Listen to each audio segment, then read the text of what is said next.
Assalamu alaykum ve rahmetullahi ve berekatuhu. Qadirlik Facebook'taki dünyanın har qaysi joylaridagi qarindoshlarım.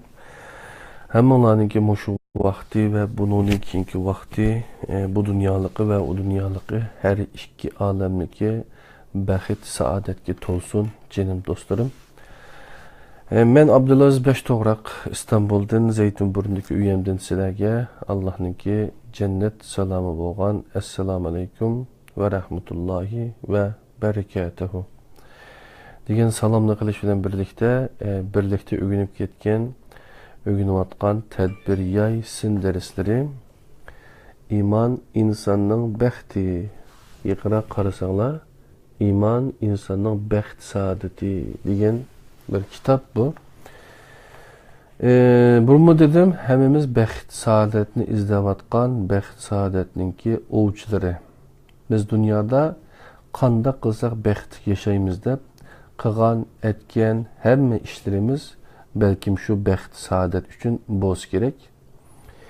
Endi biz musulmon deydiganmiz, musulmonda iymon bo'ladi shu iymonimizni biz ishongan, aytgan iymonimizni texmi yaxshi o'rganmagan vaqtimizda baxt saodatlarimizmi kam ko'p qoladi. Ya bu dunyoda biz baxt saodat deb yurgan narsa bizni bu dunyoda bizning tatmin qilib, bizni aldaydi yoki aldindigan bir narsalarga ishonib, iymon aytib yurgan bo'lamiz. Shunga haqiqiy iymonni to'liq tushungan vaqtimizda iymon zoti islomninki asoslaridan bu iymon biz aytayotgan ba'zilar 5, ba'zilar 6 iymon deydi, ama Qur'oni Kerimda 5 iymon. Şu imanımızı haqiqiy yaxshi o'rganmagan vaqtimizda mangan yo'limizmi xato bo'lib qolish ehtimolligi nihoyat yuqori qadarli qarindoshlar. Shunga biz hamda mushu to'g'riliq yozilgan nihoyat ko'p kitoblar bor. Har bir olimninki o'zguchliq, tavhid, iymon to'g'riliq yozgan kitoblar bo'ladi. Bu qo'lamdagisi Batur Qarixonli qarindoshimiz tarjima qilgan, men tavsiya qilgan İman insanның baxt saadati degan bir kitap qadarli qarindoshlar. Aldınqı saatda men ders biraz uzun suzulab ketdi. Ondan keyin darsning oxiriga kelgan chaqda biraz uyqumu besib olgan edi. İnşallah bugun unday bo'lmas. Men shu oxirgi temasini bir qator takrorlayotgandan keyin, ya'ni iman, itoat, islom, taslimiyatdir. İman, itaat, İslam teslimiyettir degan mühim bir mezmun bilen birlikte Rab bo'lgan Allah. Ondan keyin Rab bo'lgan Allah ilmanilik bismillahsizlikdir. Ondan keyin Allah'tan gayrini Rab qilib elish degan mezmunni bugun sizlar bilan o'rtoqlashaman. Ondan keyin 12. dersimizde inşallah tevhid ve kader, yani takdir barısında mezmunlar sözlünüp ütülüdü. Takdirge imanның mahiyeti, mübada Allah halgan bolsa şirik koşmaydı diyen gepninki menisi. Ondan keyin yine başka mezmunlar bilen birlikte takdir toğruluk düşüncemizni çoğunlaştırıp mağımız qadarli qarindoshlar.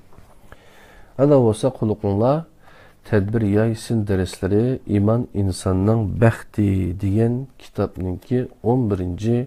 dersimizde bo'lsin jinim do'stlar. Ağzımızda biraz nemli olgandan keyin dersimizni, o'rganishimizni birlikte davomlashtiramiz.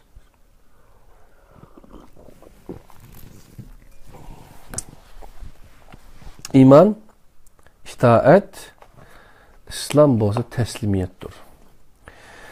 Ular Allah'ın dininden başka dinni tilemdi. Halbuki asmandakiler ve zimindakiler ihtiyari ve ihtiyarsız revişte Allah'a teslim bo'ldi. Ular Allah tarafiga qaytarildi. Al-İmran 83. ayet. Bu ayette asmandaki ve zimindikilerinin teslimiyeti insanga örnek kılıp körüstülmekte ve mundaq deyilmekte. Ey insan, sen mana shundoq taslim bo'lishing kerak. Taslim bo'lishing kerak, chunki sen onunğa qaytırılsan.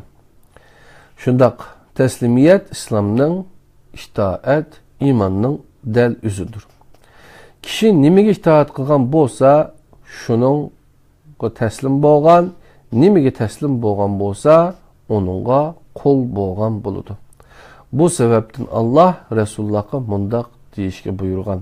Aytqinki, Rabbimdan bana ro'shan dalillar kelgan chaqda, sizlar ibodat qilayotgan Allohdan g'ayri narsalarga cho'qinishdan man'i qilindim ve alemlerning Rabbiga taslim bo'lishga buyurildim. G'afir 66. ayet.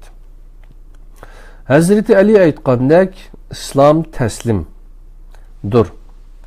Xeli köp yerde tilga ilingan Allah aldıdı ilgilinla ma'nisidagi irka'u emirinden Kur'an'da özgüçü ornu var. Ruku kılınlar ma'nisini bildirdiğin bu emir bilen namazdaki rukuni bir-biriga aralashtirib etmeslik gerek. Namazdaki rukumu insanın mutlak mevcudiyet aldığındaki acizlikning simavullik ifadesidir elbette. Mezkur emir Kur'an'da bazı joylarda namaz bilen birge tilga elinadi. Namaz o'qinglar, zakat beringlar. Ruku qilguvchilar bilan birge ruku qilinglar. Baqara 43. ayet. Mana bu ruku Allah aldida egilishning, onunğa shartsiz itoat qilishning simavullik ifadesidir. Kur'an'da onun aldida baş egib, onunğa shartsiz taslim bo'lmaganlar onu yalg'onga chiqarguvchilar deb tunuşturulmakta. Ularga Allah'ın hakimiyeti aldıda egilinglar deyilgen vaqtda egilmeydi. Yalg'onga chiqarguvchilarning o kundagi haliga vay. Mursalat 48-49. ayet. Birisi Allah'a ishonganligini, lekin onun buyruqlariga bo'ysunmaydiganligini aytsa, o Allah'a ishonmaydi deganlikdir. O'xshash şekilde Resulullah'a ishonganligini, onun aytganlarining to'g'ri ekanligini tasdiqlaydiganligini ifodalab turib, men sana ergashmayman desa, o kişinin Resulga bo'lgan iymoni e'tiborga ilinmaydi. Buningdan iymon bilan itoat, islom bilan taslimiyatning bir-biriga zich munosabat ekanligi chiqib turdi. Günümüzdeki o'xshash tarixdimi iman etish kerak bo'lgan shartlarga iman etganligini ifodalayotganligiga qaramasdan dinning hukmlarining o'zlari bilan munosabatsiz ekanligini ilgari surgan kishilar va firqalar o'tgan. Jahiliyat davrining toiflik mashhur shoiri Umayya bin Abis Salt bununla örnek bo'la oladi. Umayya hanif bir shoir edi. Allah'a, Resulga, periştelerge, kitaplarga ve ahiretge iman eytattı. Hatta bir gün Ebu Sufyan Abdülmuttalib'nin yetimiki Resul ikenligini jakaladı. Bununla sen qanda qaraysan, seningcha rast gap qilvatamdu deb so'raganda o shundaq, o Allah'ның elchisidir, berib onunga ergashgin degan edi. Ebu Sufyan ondaqda sen nima uchun onunga ergashmaysan deb so'raganda o Abdülmuttalib cemaatidan chiqqan bir yoshqa ergashganlik xabarimni anglagan taiflik ayollarning meni ayiblashidan qo'rqaman deb javob bergan edi. Mana shundaq bir aqidaga ega bo'lgan Ibn Abis Salt Resulullah ve ashabining nazarida Allah düşmanı idi. Araf 175-176. ayetler bu kishi haqida nazil bo'lgan bo'lib, o bu ayetlarda itqa o'xshatilgan. Asiya Musaviylari, Musaga ergashuvchilardan Saruhaniye ismli bir firqa Hazreti Muhammedning Allah'ның elchisi ekanligiga ishongan bo'lib, kalimi shahodat keltiretdi. Şundaqtı ular İslamның barlıq emir ve nehi çeklemeleri haqdır, lekin biz bilen münasibetsiz deyişetdi. Hicri 4. asırda oturga çıkan bu pırkını hiçbir İslam alimi Musulman deb atamadı. Onundan başka İspahan'da oturga çıkan ve İseviye, İsa'ga ergeçmişler deb atalgan bir Yahudi pırkısı mı örnek bulalaydı. Bu pırkıga mensup bolganlarmı Hazreti Muhammed'ge ve Allah'ın o arkalık evetgen her nersinin hak ve hakikat ikerlikiga işinetti. Lekin ular Resulullah'ın Arap ve Kur'an'ın Arap tilde evetligenlikini bu sebepten Arap bolmaganlar bilen bulup mu Beni İsrail bilen münasebeti yoklukını ilgiri süretti. Günümüzde oturup çıkan ilmani Müslümanlarının tarihi yıldızı bolgan bu pırkılarını hiç kim İslam ümmeti katardı kömüdü. Ulağa ken kusaklık bilen muamele kılgan bolsumu hiç bir alim bu xil galite akide ekimini yolluk körüstüdüğün bahane izlemedi. Çünkü iman ettim diyenlik geçtim, boysundum diyenlik idi. Bir taraftan Allah'a işinip, yeni bir taraftan onun hükmünü red kılış, onun rububiyetini inkar kılganlık idi. Allah'ın rububiyetini inkar kılış bilen, onun mevcutluğunu inkar kılış oturusu da ancak köp fark yok. Çünkü Allah özünü Rab deb tunuşturgan idi. Kadirli kıyımdaşlar, şunda kılıp şu aldığın saatte tazıcalılık okuyanmagan mezmunu okup tükettim. Hem de birlikte Rab boğan Allah deyen bunu mezmununu köreyli. Rab Kur'an'da Allah atalgısının kasıla en köp konulduğun hukum bulup 970 ketim tilgeniyordu.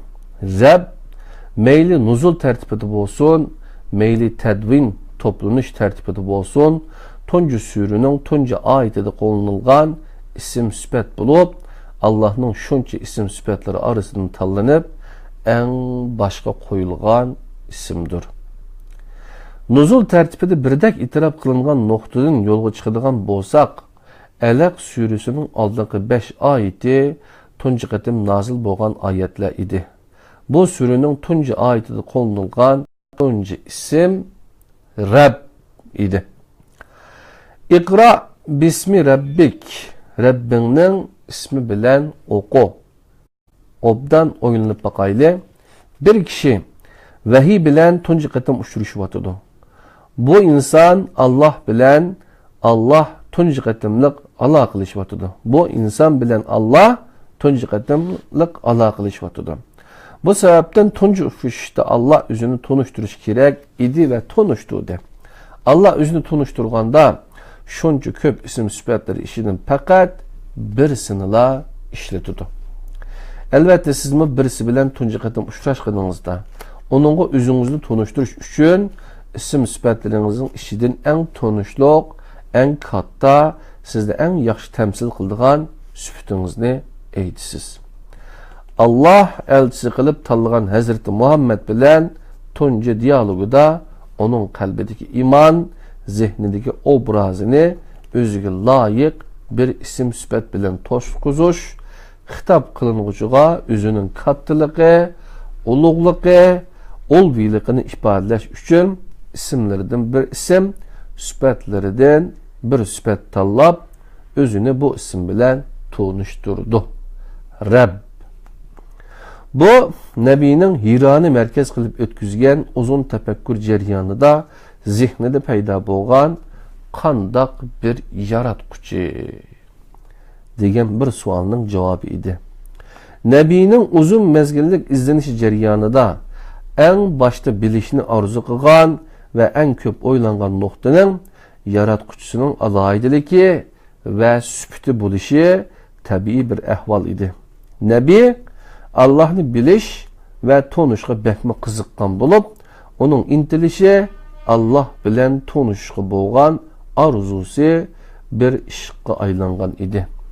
Nebi bu hilvet makanda yalğızlık içinde bir sualını toxtamay sorattı. Sen kim? Şundak nihayet Rabbimi onunla özünü tonuşturuş vakti kelgeldiği karar verip özünü tonuşturuşka başladı.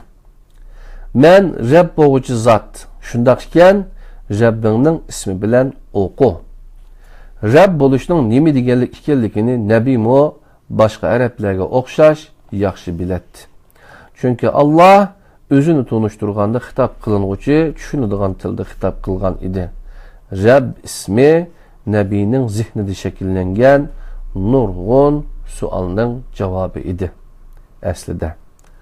Allah Rabb boğan zat idi. Rabb buluş tengdassızlık bulup Allah'tan gayri hakiki mənide Rabb bulanmaydı. Allah Rabb idi. Çünkü o perviş kılattı, yetiştiretti, çoğun kılattı, rızık verip bakattı. Bular Rabb boğucuğa has idi. Allah Rabb idi. Çünkü o yıkıcı, bir yerge cem kıgıcı, nurgun nersini bir yerge cem kıgıcı, yaratkan mehlukunun muhitini ve onun mevcut bulup turuşu üçün zürür boğan şart şaraitini berba kılgıcı idi. Rabb buluş, bu haslığı igi buluş, bulanı vücutku keltürüş digellik idi. Bu fakat Rabb'nin şanigila layık idi. Allah Rabb idi. Çünkü o fakat yaratıpla taşlap koymaydı. Yaratkanlarını küzdetti, himayi kılattı, onlarını tedrici takammallaştırattı, ıslah kılattı, hatalarsa tüzüt etti. Onunla kepil bulattı ve onundan ziyan yaki eğirçilikini kötürüp etti. Bularını fakat Rabb'la kılalaydı. Hazreti Muhammed mu başka Araplarga okşaş Rabb sözünün ezelden bu mənilerde işletilganlığını biletti. Allah Rabb idi. Çünkü o yaratkan her nersinin hakiki igisi idi. Perviş kılışını üstüge ağan her kandak nersinin maliki igisi idi. Çünkü amanetçi Rabb bulalmaydı. Bu sebepten o amanetçi emes Rabb idi. Allah Rabb idi. Çünkü o ulugluk, hocayillik, reislik, bendiler üstüde tasarruf kılış ve onlarını boysunduruş, hüküm çıkarış, baş egdürüş, emir kılış, tusaş ve mecburlaş hakkıge idi. Allah üzünü Rabb dep tonuşturgan elçisi Muhammed aleyhisselam Allah'ını manımuşundak şekilde tonugan ve Allah'ın Rabb buluşu onun könlünü hatırcem kılgan idi. Çünkü sizin yülavatkan bir küç hakikaten bir Rabb boğan bolsa onundan korkuşunun haceti yok. Hatırcem buluş gerek idi. Rabb'i boğan yine nimege muhtaç buludu. Rabb'i yok'nun nimesi mi badeysiz. Mevcudiyet toluqı yap okşaş suallarını sorğudek sebegi kelgen ve kızıqışını yaratquchisi üstüge merkezleştirgen müminler kim o? Yaratquchining Rabb işkelligini bilip dilini aram tapqızış üçün kolumuzdaki mushaf Kur'an'ın kitaplaşkan şekli'nin birinci bitini açkan vaktimizde birinci sürünün 10. ayetide Allah özünü Rabb deb tonuşturdu. Cimi hamdusuna alemlerinin Rabbi boğan Allah'a xastur.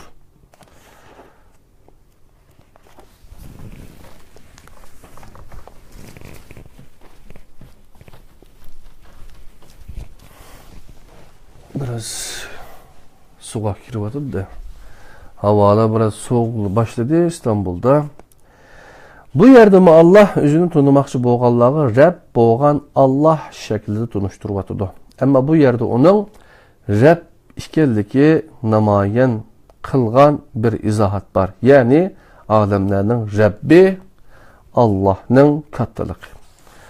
Allah'ın Rabb buluşu Allah işkeldekinin ayrılmaz bir haslıqıdır.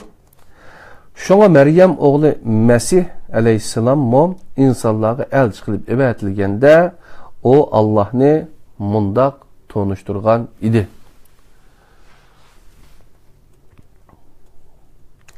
Ey Beni İsrail, mening ve sizlarning Rabbinglar bo'lgan Allohga ibodat qilinglar. Maide 72. ayet. Rab ismi Kur'an'da Allah ismidan qalsalı en köp işitilgen isimdir. Dastlabda nazil bo'lgan 30 surede Rahman surəsining ichida Rab ismi 80 qatim tilga ilingan bo'lib, Allah ismi faqat 20 qatim tilga ilingan. Bu hergizmo tasodifilik emas. Kur'an tuncu müminlerinin zihnida to'g'ri bo'lgan bir Allah tushunchasini shakllantirishni maqsad qilgan.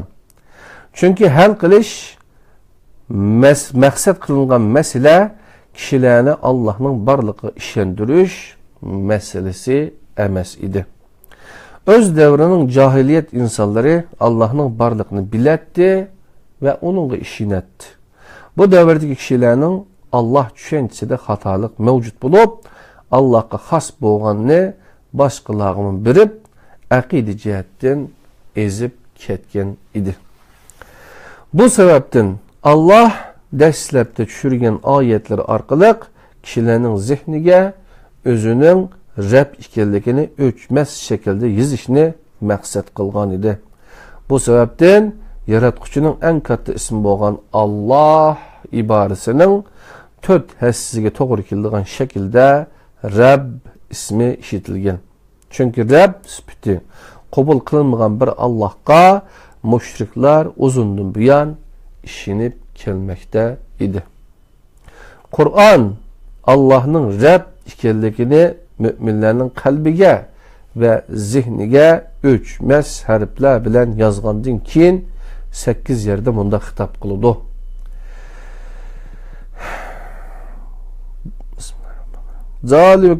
Zalikumullahu rabbukum. Yani şu Allah sizlerinin Rabbinlardır. Gafir 61-62. ayet. Yani fakat Allah'la sizlerinin Rabbinlar bulalaydı deyilmekte ve Rabbimiz Allah'tır diyenler andın doğru yolda boğallağa. Fussilet 30. ayet. Ebedi saadet bilen hoş haber verilmekte.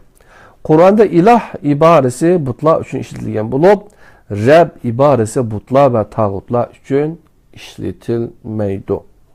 Rab sözü Kur'an'da min qatim etrafında işletilgen bulup, fakat 4 ayetla köplük şekilde erbab işletilgen. Onun ulumu teklikini bildirdi.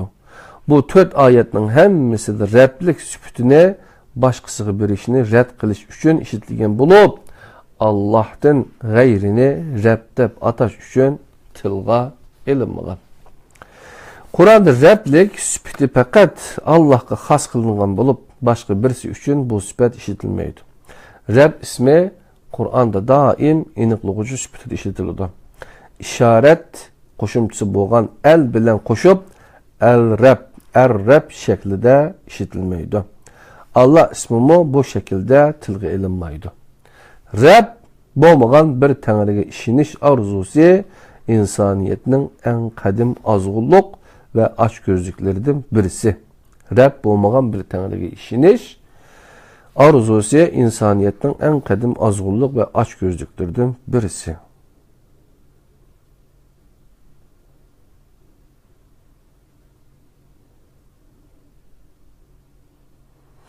Çünkü Rab bo'lgan bir Tanrı insanның mevcutluğunu korşap turgan boludu. İnsanның yaratılış cihettin zulüm ve cehaletke haddinin ziyade mail işgelliki vahiy bizge bildirgen bir hakikattir. İnsan özünü korşap turgan bir Tanrı'nın onuğa şeytani menfaat ve nefsani acizlikleri sebebiden mevcutluğu özüge bekinadigan ve tizgillep turalaydigan bir saxta Tanrısının buluşunu daim arzu qilib kelgan. Bu sebepten daim özünün işlerine arlaşmaydigan, nefsi, meli, vicdani, his duygusu, düşüncesi ve hareketi üstüde hiç qandaq təsir gücüge ega bolmagan, to'qib chiqilgan bir ilah izdigen ve tapqanda onu öz qolu bilen icad qilgan, yasab chiqqan. quyosh, oy, dengiz, daryo, kala, bo'ri, tosh, o't. İnsan balaları tapqan Rablik alayidiligi bo'lmagan ilahlardır. Bu meyterlik bo'lmagan ahiri insan Rab bo'lgan bir Allah'a ishonishga majbur qolgan va bu qatim ilmanilik ozg'unligiga murojaat qilib, Allah'ның barligini ve birligini itiraf qilib, Rab ekanligini inkar qilishga yuzlangan. Şunun bilen şirik, ilmanilik mefkurisi astida kişilerge sunulgan ve bu arqılıq günümüz insanlarının Rabbi bilen boğan münasibeti zamanivi uslub bilen üzüp taşlanmakta. Netice hemimizge ma'lum. Allah'ın vahdaniyetini inkar kılgan kadim müşrikler Hazreti İbrahim'nin Hanif dinini qandaq buzup özgertvetken bolsa Allah'ın Rabbaniyetini inkar kılıvatkan zamani müşrikler boğan ilmanilamo Hazreti Muhammed'nin Hanif dinini buzvetişke ve özgertvetişke urunmakta. Sizliktir. Kadirli kırındaşlar. Hem de tedbiriya isim dersleri iman insanın bəxti, ikinci bab tevhid insanın gayesi degan babdiki mezmunlar bilen tanışıp ötdük. Hem hazırkısı ilmanilik bismillahsızlıktır degan mezmunni paylaşımız, ortaklaşımen sizler bilen birge.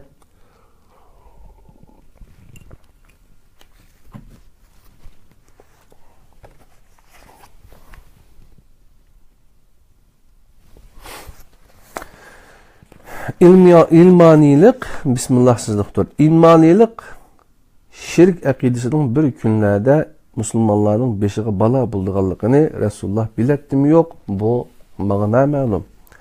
Lakin her mümin bir işki başlanganda Bismillah deyişki buyuruş arkalık bu ilmi mantıqiga karşı tedbir ağallıqı hakikat.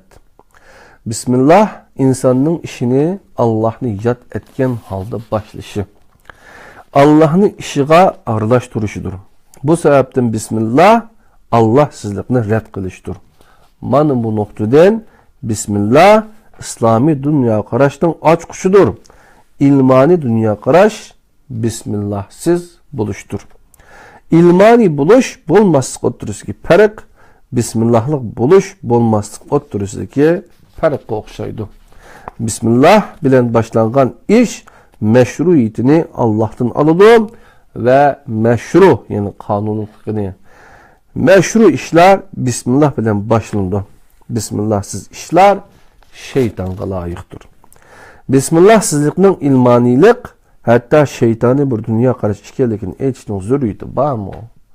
Bu sebepten Resulullah her işini başlığında Bismillahirrahmanirrahim nait şefkatlik ve mihriban Allah'ın ismi bilen başlayman deb başlaş arkalık bu zamanivi azgurluqni öz devredila red kılgan idi.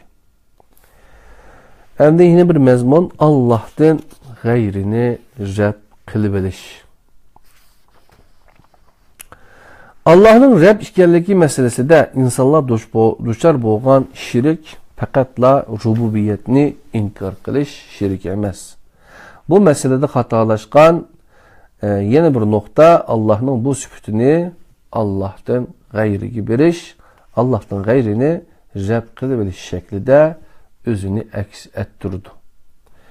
Şiriknin bu türü Yahudileşiş alametlerinin en tipik namayendelerinden biridir. Kur'an bu haqda bizge mutlaq cevap vermekte, haber vermekte.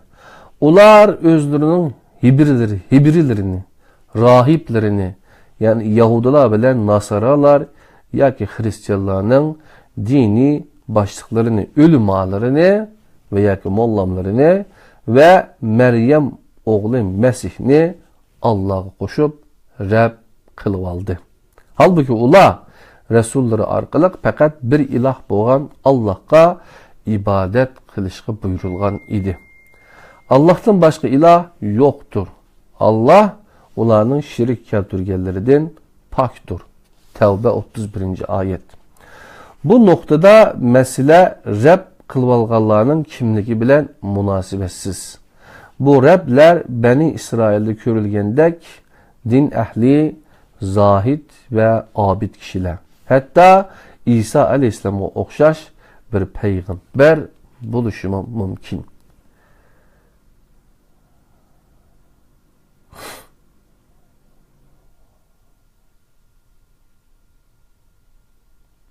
Mesele Allah'tan gayrini Rab kılıp eliş bulup, Kur'an bunu Allah'tan gayrigi bende buluş deb izahlaydı.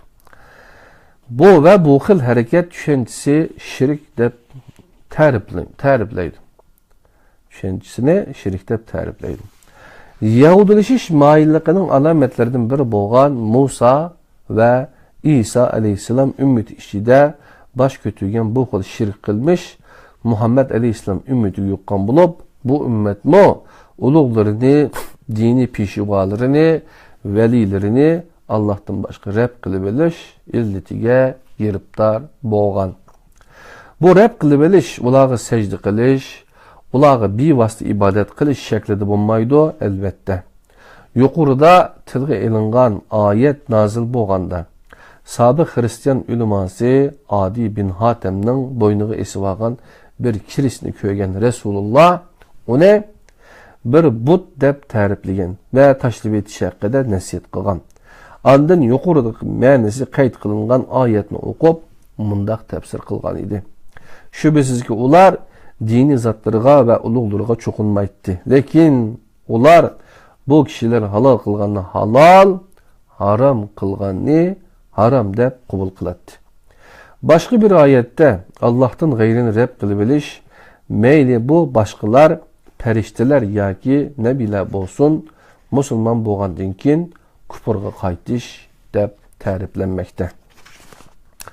Allah bir kishiga kitob, hukm va nubuvvat, elchilik bergandan keyin uning kishilarga Allohni qo'yib, "Menga bende buninglar" deyishi loyiq bo'lmaydi. Lekin ular üyetgen ve o'qigan kitobning taqozosi bo'yicha Rabbinglarga xolis bende buninglar deydi.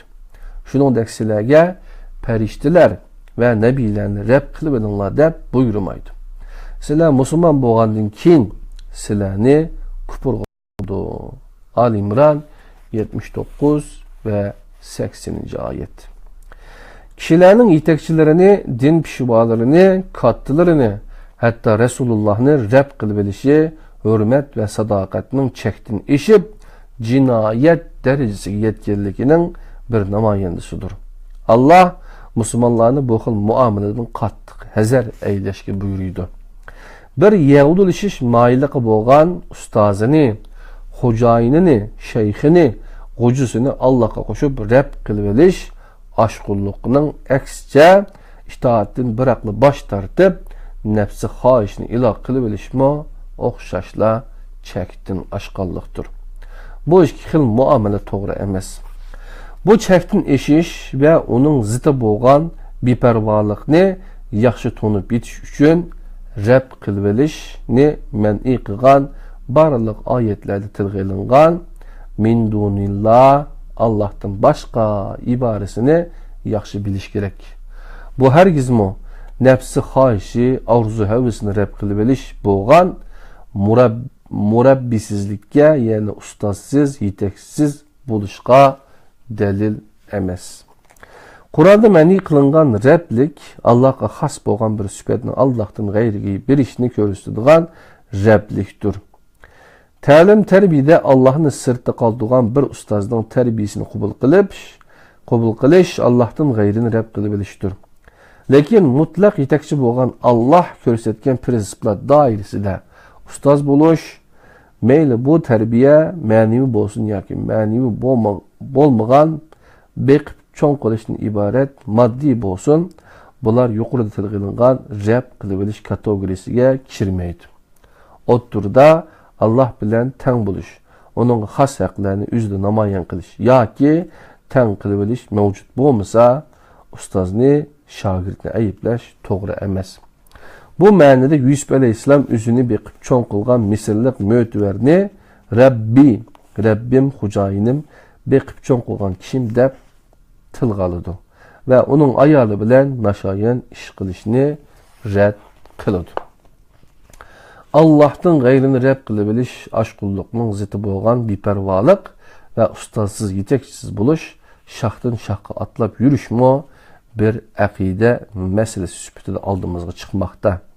Bu ahvaldaki kişi yipi üzülgen legleki okşaş bulup, bu hergizmi o oylugandek hürlük emez. Birinci xil aşqulluq tabii halda onunla karşı reddiye süpütüde, ikinci xil aşqulluqni meydanga keltürmekte.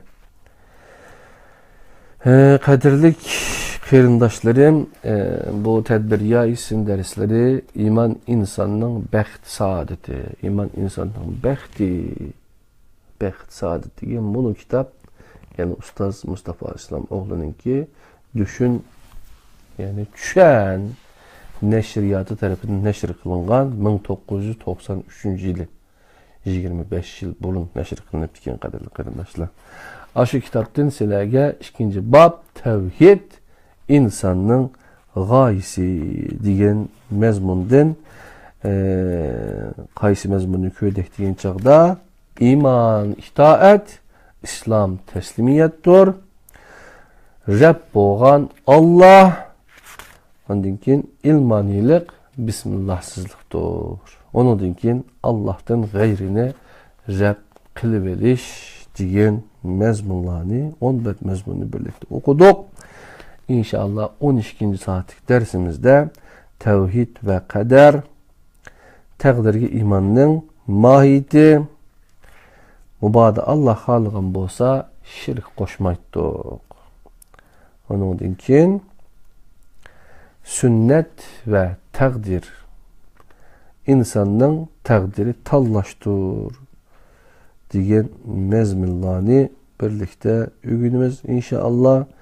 Ocakça burunqu derslerimizde anlamakçı boğan qeyrindaşlar Abdülaziz Beştoğraqda YouTube'dan izlesenler ya olmasa Uygurca iman insanın bəxti degen yazsanlar sizlərə bu dersini çıkarıp burada Facebook'ta mı oxşaş 12. dersimizde yine iman, yani her birimiz özümüzni bəxt saadətinin ovçisi, bəxt saadətini qolu keltiriş üçün tirişib atqan, küreş qılıb atqan insanlar deb qarğan vaxtımızda biz iyi olmaqçı olan şu bəxt saadətinin iman ikənligini, şu imanını biz teximi yaxşı, doğru düşünən vaxtımızda teximi bəxtli yaşaydığallığımızı öyrəniş üçün qadirli qeyrindaşlar bu dərslər sizlərlə ortaqlaşıldı.